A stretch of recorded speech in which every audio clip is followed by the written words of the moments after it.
आज आपण बनवणार आहोत झणझणीत गावरान पद्धतीने चमचमीत असं खारं वांग। याला आपण सुकं भरली वांगही बोलू शकतो। हे खारं वांग कोणत्याही भाकरीसोबत खूप मस्त लागतं आणि त्यातल्या त्यात बाजरीची भाकरी म्हटलं तर बोलूच नका, इतकी मस्त लागते। तर एकदम जुन्या पद्धतीने हे वांग आज आपण बनवणार आहोत। खूप जास्त साहित्य लागत नाही, अगदी कमी साहित्यात हे वांग तयार होतं आणि तितकंच चविष्टही लागतं। हाय हॅलो नमस्कार, रेशूज रेसिपी चॅनल अँड ब्लॉगमध्ये तुमचं खूप खूप मनापासून स्वागत। तर खारं वांगं बनवण्यासाठी इथे मी वांगी घेतली आहेत। वांग्यांची निवड करताना जास्त मोठं नसावं किंवा मोठे वांगे जर तुम्ही घेतलात तर त्याच्यामध्ये बिया असतात, त्यामुळे मध्यम आकाराचं काटेरी वांगं घ्यायचं आहे। आता हे वांगं बघा, व्हिडिओमध्ये जसं दिसत आहे या प्रकारे याचे 4 फोडी आपल्याला कट करून घ्यायचे आहेत आणि लगेचच याला पाण्यामध्ये घालायचं आहे, म्हणजे वांगी काळी पडणार नाहीत। आणि वांग कट केल्यानंतर फोडी चेक करून बघायच्या, यामध्ये कीड आहे की नाही ते पाहायचं। तर वांग्याच्या काटे आपल्याला आधी कट करून घ्यायचे आहेत आणि साईडच्या ज्या पाकळ्या आहेत थोड्याशा कट करून घ्यायच्या आहेत। वांगी कट करून झाल्यानंतर पाण्यामध्ये ठेवून द्यायचं आहे। वांगी बुडून येतील इतकं आपल्याला पाणी घालून वांग पाण्यामध्ये घालून ठेवायचं आहे। तोपर्यंत आता आपण वाटण करून घेऊयात। मी इथे अख्खे 2 चमचे धने घेतलेले आहेत, सोबतच यामध्ये मी 2 चमचे तीळ घालून घेणार आहे आणि याच सोबत मी इथे जिरंही घालून घेणार आहे। हे सर्व घालत असताना मी इथे गॅसची फ्लेम मंद ठेवलेली आहे आणि मध्ये मध्ये हलवत हे सर्व साहित्य मी यामध्ये घालून घेते। आता यामध्ये मी इथे 4 ते 5 लवंग घालून घेते, सोबतच इथे मी 5 ते 6 काळी मिरी घालून घेते आणि यासोबतच यामध्ये मी आता 1 इंच इथे मी दालचिनी घालून घेते। आता ही सर्व जिन्नस आपल्याला 1 मिनिट छान परतवून घ्यायचे आहेत। हे मसाले भाजत आले की त्याचा थोडासा कलरही चेंज होतो आणि थोडासा सुवास पण यायला लागतो। तर अशा प्रकारे आता हा आपला छान मसाला भाजून झालेला आहे। आता आपण याला एका भांड्यामध्ये काढून घेऊयात। आता सेम त्याच तव्यामध्ये मी इथे अर्धी वाटी शेंगदाणे घेतलेले आहेत। शेंगदाणेही आपल्याला मंद गॅसवरती छान कुरकुरीत होईपर्यंत छान भाजून घ्यायचे आहेत। इथे आता शेंगदाणे छान भाजून झालेले आहेत। आता आपण याला एका दुसऱ्या भांड्यामध्ये काढून ठेवूयात। तर आता याच तव्यामध्ये मी इथे 1 वाटी सुक्कं खोबरं घेतलेलं आहे। आता हे सुक्कं खोबरं आपल्याला जास्त याचा लालसर रंग करायचा नाही, तर नुसतं खोबरं आपल्याला गरम असं करून घ्यायचं आहे, जेणेकरून मिक्सरवरती आपण जेव्हा दळणार तर एकदम त्याची पावडर व्हायला मदत होईल। तर याचा रंग अजिबात चेंज होता कामा नये। तर इथे आता आपलं हे खोबरं भाजून झालेलं आहे। फक्त मी 1 मिनिट हे खोबरं भाजून घेतलं आहे। तर या पद्धतीने आपण वाटण्याची तयारी करून घेतलेली आहे। तर इथे आता आपण सगळ्यात आधी सुकं खोबरं आणि शेंगदाणे हे आपल्याला वेगळं वेगळं वाटायचं आहे। सुकं खोबरं आणि आपल्याला धने जिरं आहे ना घातलेलं, ते आधी वाटून घ्यायचं आहे। असं केलं की आपल्याला वाटण जसं हवं आहे तसं तयार होतं। तर आता इथे आपलं हे वाटण तयार झालेलं आहे। आता याच मिक्सरच्या भांड्यामध्ये मी शेंगदाणे वाटून घेणार आहे। जर तुम्ही एकदमच वाटून घेतलं ना तर एखादा म्हणजे शेंगदाणा किंवा खोबरं बारीक वाटलं जात नाही। जर तुम्ही असं करून घेतलं तर एकदम आपल्याला जसं वाटण पाहिजे तसंच अगदी हे वाटण तयार होतं। आता शेंगदाणे वाटून झाल्यानंतर मी त्याच मिक्सरच्या भांड्यामध्ये 8 ते 10 हिरव्या मिरच्या आणि 10 ते 12 लसणाच्या पाकळ्या आणि मूठभर मी इथे कोथिंबीर घेतली आहे। आता यामध्ये थोडंही पाणी न घालता बंद चालू करून मिक्सरवरती फिरून घ्यायचं आहे। तर या प्रकारे हे वाटण तयार झालेलं आहे। आता हेही यामध्ये घालून घेऊयात। जर तुम्हाला इथे मिरच्या कमी जास्त करायच्या असतील तर तुम्ही इथे मिरची कमी जास्त करू शकता। आता इथे मी वांगी 300 ग्रॅम प्रमाणामध्ये घेतलेली आहेत, म्हणजे पाव किलोच्या पेक्षा 3-4 वांगी इथे जास्त आहेत। तर आता यामध्ये मी 1 टीस्पून हळद घालून घेतली आहे, सोबतच यामध्ये मी चवीपुरतं मीठ घालून घेतलं आहे। हे वाटण आपल्याला व्यवस्थित जाडसर असं वाटून घ्यायचं आहे। आता याला व्यवस्थित आपण मिक्स करून घेऊयात। आता यामध्ये जर तुम्हाला धने जिरे पावडर घालायची असेल तर तुम्ही यामध्ये धने जिऱ्याची पावडर पण घालू शकता।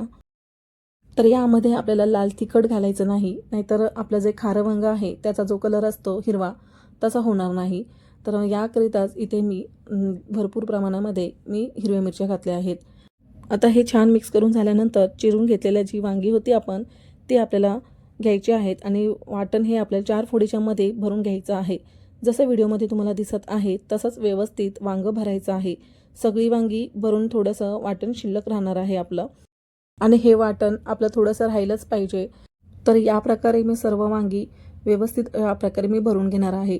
अगदी शेवटच्या देठापर्यंत हे आपलं वाटण यामध्ये ठासून असं भरायचं आहे. तरच आपल्याला या वांग्याची चव अजून छान लागते. तर अशा प्रकारे मी आता सर्व वांगी भरून घेते. तर या पद्धतीने मी सर्व वांगी छान असं वाटण यामध्ये भरून घेतलेलं आहे. गॅसवर गरम करायला ठेवलेल्या जाड बुडाच्या कढईमध्ये 3 पळ्या मी इथे तेल घालून घेत आहे. ही माझी पळी लहान आहे. बरोबर 3 टेबलस्पून आपल्याला तेल घ्यायचं आहे. गॅसची फ्लेम तेल गरम होईपर्यंत छान आपल्याला मोठी ठेवायची आहे. तेल गरम झालं की गॅसची फ्लेम मंद करायची आणि त्याच्यामध्ये 10 ते 12 आपल्याला यामध्ये कढीपत्त्याची पानं घालून घ्यायची आहेत. तर बघा हे वाटण आपलं एवढं उरलेलं आहे. आता यामध्ये मी हे वाटण घालून घेते. आता हे वाटण आपल्याला मंद गॅसवरती 2 मिनिटाकरिता छान भाजून घ्यायचं आहे. छान वाटणाचा खमंग यायला लागला आहे. तर आता या स्टेजवरती आपल्याला यामध्ये आपण जे वाटून घेतलेलं होतं मिक्सरच्या भांड्यामध्ये आणि ताटामध्ये जे वाटण लागलेलं होतं त्याच्यामध्ये पाणी घालून छान मिक्स करून घ्यायचं आणि यामध्ये वाटणामध्ये घालून घ्यायचे.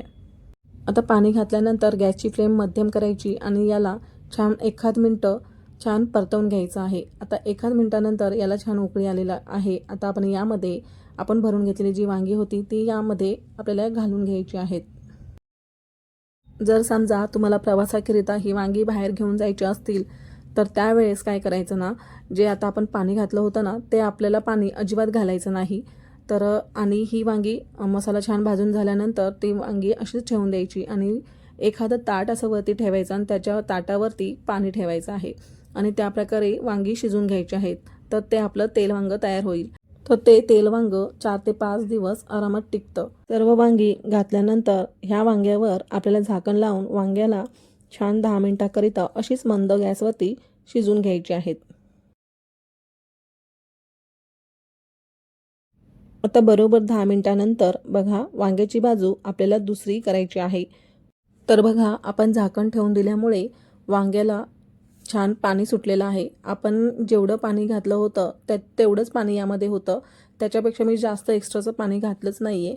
तरीही याला छान असं पाणी सुटलेलं आहे.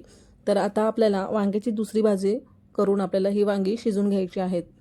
या प्रकारे पलटी करून घ्यायची आहेत. तर देठाचा भाग थोडासा खाली करायचा म्हणजे देठाचा भाग पण छान शिजला जाईल. हे वांगी पलटी करून घ्यायची आणि 10 मिनिटं ही झाकण ठेवून पुन्हा शिजवून घ्यायची आहेत आपल्याला.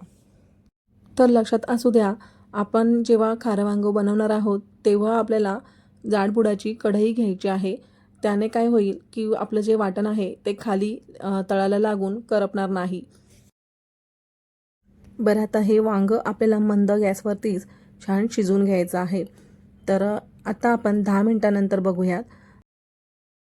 तर बरोबर आता आपण 10 मिनिटानंतर पाहतोय तर बघा वांग्यामधलं जे पाणी आहे तर बऱ्यापैकी आता कमी झालेलं आहे. जर समजा तुम्हाला यामध्ये रस्सा अजून हवा असेल तर तुम्ही जेव्हा आपण पाणी घातलं होतं त्याच वेळेला यामध्ये गरम पाणी घालून घ्यायचं आहे.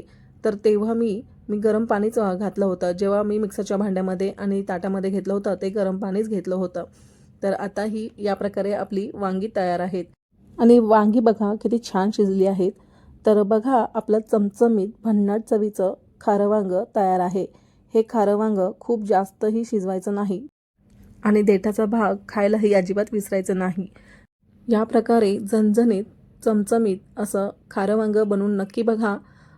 जेव्हा रेसिपी ट्राय कराल तेव्हा कमेंट करून नक्की सांगा आणि व्हिडिओ आवडल्यास एक लाईक करा आणि खूप खूप शेअर करा.